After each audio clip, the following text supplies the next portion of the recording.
शारदा नाम की एक गरीब बूढ़ी औरत अपने बेटा बहू के साथ रहती थी। शारदा का पूरा परिवार माँ दुर्गा का परम भक्त था। बहू मालिनी भी बहुत संस्कारी थी। भले ही घर में अन्न धन की कमी थी, फिर भी सब एक दूसरे का बहुत ख्याल रखते थे। माँ जी, ये लो खिचड़ी खाकर बताओ कैसी बनी है। बहू, तूने इतने प्यार से बनाई है तो अच्छी ही होगी। माँ दुर्गा को भोग लगा दिया ना?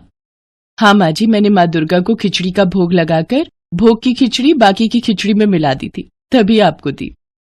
भले ही थोड़ा बहुत भोजन बने, पर सब लोग माँ दुर्गा को भोग लगाकर ही खाते थे। मालिनी का पति सुजीत एक दुकान पर बिजली का काम करता था। एक दिन खंभे की बिजली ठीक करने के दौरान उसके पैर का बैलेंस बिगड़ गया और अचानक ऊंचाई से गिरने के कारण सुजीत को गहरी चोटें आईं। किसी तरह उधार पैसे लेकर शारदा ने सुजीत का इलाज करवाया, पर सुजीत अब बिस्तर पर था। वो काम पर नहीं जा सकता था, इसलिए घर की हालत बहुत खराब हो गई। हे दुर्गा माँ, मेरे परिवार की रक्षा करो, हमारे दुख दूर करो माँ। मेरा बेटा जल्दी से ठीक हो जाए, उसे इस हालत में देखा नहीं जाता। माँ, ये लो रोटी खा लो। बहू, तूने रोटी खाई है ना? तू माँ बनने वाली है, ऐसे में तेरा अपना ख्याल रखना बहुत जरूरी है। जी माँ जी, मैंने 2 रोटी खा ली और इनको भी खिला दिया है। आप आराम से खा लो, मैं काम पर जा रही हूँ, आज मालकिन ने जल्दी बुलाया था। मालिनी 3 महीने की गर्भवती थी। सुजीत के एक्सीडेंट के बाद मालिनी ने घरों में बर्तन सफाई के काम पकड़ लिए थे ताकि घर खर्चा निकल सके। मालिनी सारा दिन मेहनत करती और घर जाकर अपनी सास और अपने पति का भी ख्याल रखती थी। भले ही उसके जीवन में दुख थे, पर वो माँ दुर्गा का नाम लेकर सारे काम करती रहती थी। नवरात्रि व्रत आने वाले थे। मालिनी हमेशा से नवरात्रि व्रत और पूजन करती आ रही थी। इस बार भी नवरात्रि व्रत आए तो मालिनी ने नवरात्रि व्रत रखने प्रारंभ किए। कन्या पूजन का दिन आने वाला था। मालिनी पूरे विधि विधान से माँ दुर्गा के नवरात्रि व्रत रख रही थी। कहते हैं सच्ची पूजा और प्रार्थना भगवान तक जरूर पहुँचती है, पर वे अपने भक्तों की सच्ची आस्था और विश्वास की परीक्षा लेने कब किस रूप में आ जाए, ये कोई नहीं जानता। ये ले मालिनी, तेरे इस महीने के पैसे। शुक्रिया मालकिन, अच्छा मैं चलती हूँ। मुझे दोनों घरों से पैसे मिल गए।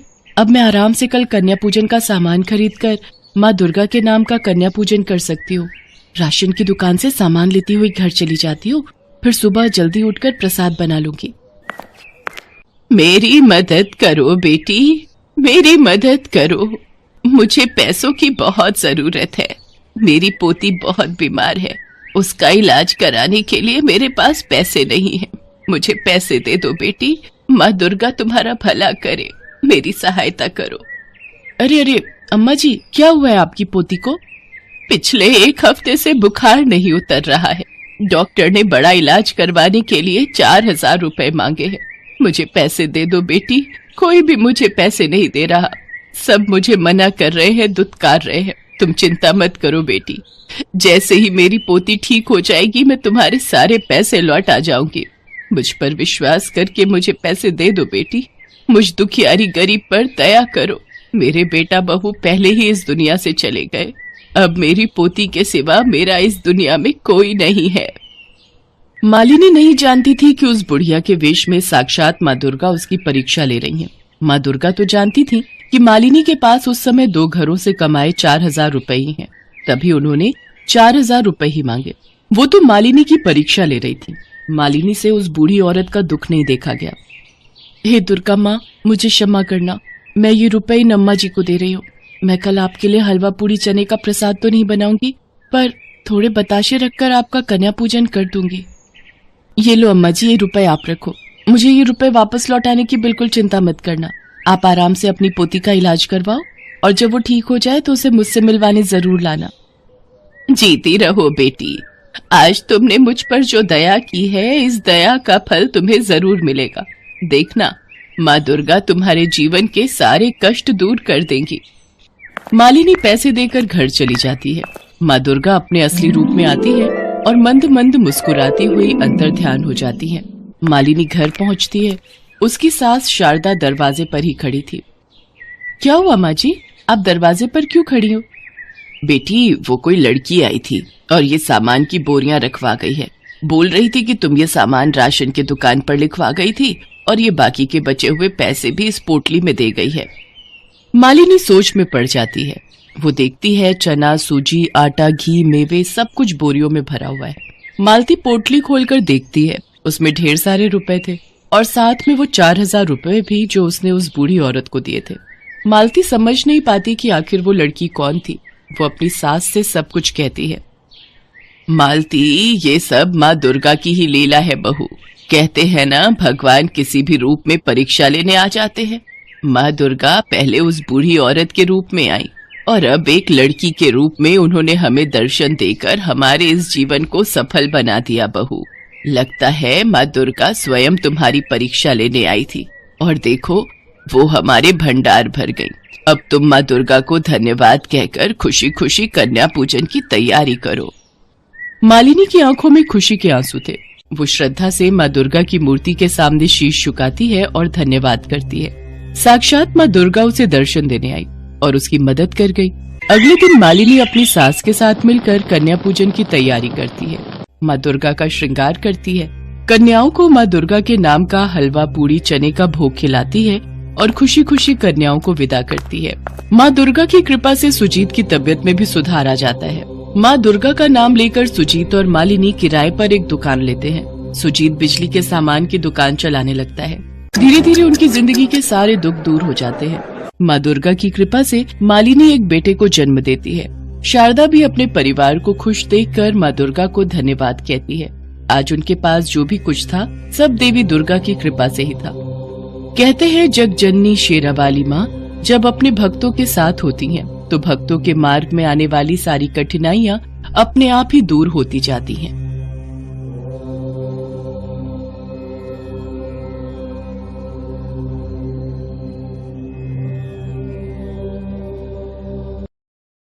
हेमा माँ दुर्गा में बहुत विश्वास रखती थी। उसके घर में धन धान्य की कोई कमी नहीं थी, पर उसकी सास स्वभाव की बहुत कंजूस थी। वो अपने लिए तो जी खोलकर खर्च करती, पर कभी भी कोई दान पुण्य नहीं करती थी।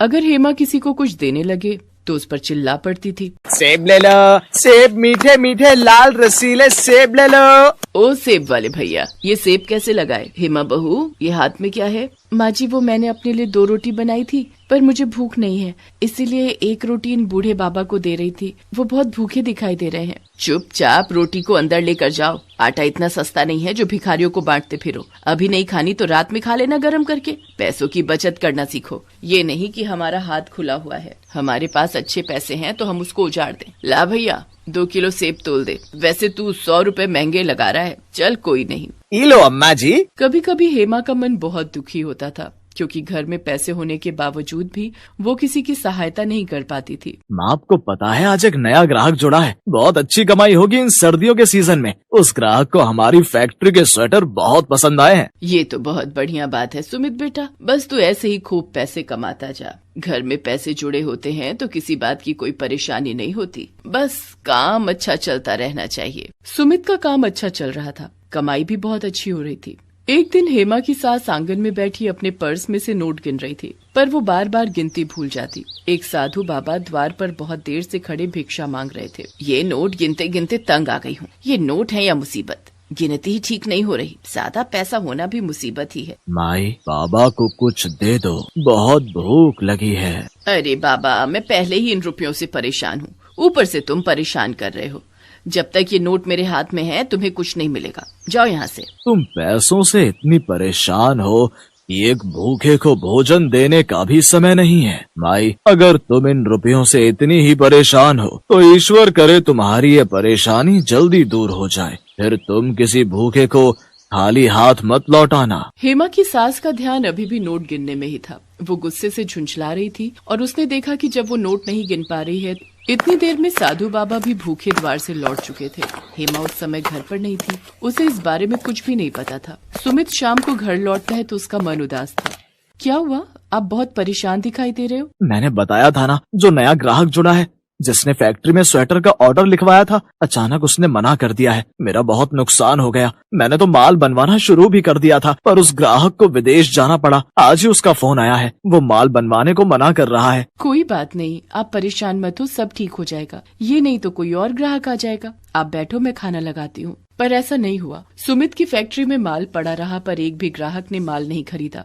धीरे धीरे सुमित का सारा काम ठप हो गया और वो कर्जे में डूब गया। घर में पैसों की तंगी आ गई। हेमा और उसकी सास दोनों के सारे गहने बिक गए। मकान गिरवी रखना पड़ा। फैक्ट्री को ताला लग गया और वो लोग बहुत गरीब हो गए।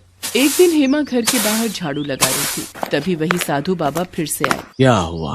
आज भी मैं यहाँ से भूखा जाऊंगा? हेमा की सास देखती है ये तो वही बाबा हैं जो कुछ दिन पहले उसके घर से भूखे गए थे। हेमा की सास की आंखों में आंसू आ जाते हैं। नहीं बाबा, ऐसी बात नहीं है। पहले मेरे घर में रुपया पैसा सब कुछ था। मैं तब भी आपको भूखे पेट भेज रही थी। आज मेरे घर में अन्न का दाना नहीं है, इसलिए मैं आज भी आपको द्वार से भूखा भेजने पर मजबूर हूँ। मुझे माफ करना बाबा। अब हम पहले जैसे धनवान नहीं रहे, हम बहुत गरीब हो गए हैं। रुकिए बाबा, ये रोटी और चटनी आप खा लो। बेटी, तुमने मुझे अपने हिस्से का भोजन दे दिया और तुम भूखी रहोगी? बाबा, मैं भूखी कहाँ हूँ। मैंने माँ दुर्गा का नाम लेकर उनके प्रसाद की मिश्री खा ली। मेरा तो उसी से पेट भर गया। जीती रहो बेटी, तुम माँ दुर्गा की सच्ची भक्त हो। घर में ये परेशानियाँ इसीलिए आई हैं क्योंकि तुम्हारे घर से कभी भी किसी गरीब और बेसहारा को दान पुण्य नहीं हुआ था। तुम माँ दुर्गा के नवरात्रि व्रत धारण करो। माँ दुर्गा से भूल के लिए क्षमा मांगो। भूखों को भोजन खिलाओ, प्यासे को पानी पिलाओ। देखना, तुम्हारे घर की स्थिति पहले जैसी खुशहाल हो जाएगी। ठीक है बाबा, मैं माँ दुर्गा के नाम के नवरात्रि व्रत अवश्य रखूंगी। और फिर साधु बाबा के कहने पर हेमा ने विधि पूर्वक सच्चे मन से माँ दुर्गा के नवरात्रि व्रत रखने शुरू किए। वो माँ दुर्गा के नाम की जोत जगाती थी। घर में उनका कीर्तन और भजन करती थी, जिसमें उसकी सास और पति सुमित भी साथ देते थे। हेमा ने अभी 3 व्रत ही समाप्त किए थे कि सुमित खुशी से घर लौट कर आता है। माँ, जानती हो, मुझे स्वेटर और टी शर्ट का एक बहुत बड़ा ऑर्डर मिला है। दिसंबर तक मुझे ये ऑर्डर तैयार करना है। बहुत जल्दी जल्दी काम करना होगा। कस्टमर ने मुझे माल बनाने के एडवांस में रुपए भी दे दिए हैं। तू सच कह रहा है बेटा। हेमा बहू, ये सब तेरे द्वारा रखे गए माँ दुर्गा के नाम के नवरात्रि व्रत और पूजा का ही प्रभाव है, जो आज सुमित को इतना बड़ा ऑर्डर मिला है। जय माँ दुर्गा। और माँ दुर्गा के आशीर्वाद से हेमा के परिवार की खुशियाँ फिर से लौट आती हैं। सुमित का काम फिर से ठीक हो जाता है। अब हेमा की सास भी दान पुण्य करने के लिए मना नहीं करती थी, बल्कि खुद अपने हाथों से गरीबों को दान देती थी। हेमा के परिवार की आर्थिक स्थिति अब बहुत अच्छी हो गई थी, इसलिए वो नियम अनुसार नवरात्रि पर्व आने पर रामनवमी के दिन दुर्गा मंदिर में भंडारा करवाने लगी। कुछ समय बाद माँ दुर्गा की कृपा से हेमा के घर 2 बच्चों का जन्म हुआ। बेटा बेटी के जन्म के बाद माँ दुर्गा के आशीर्वाद से हेमा के जीवन में संपूर्ण खुशियाँ आ गई थी।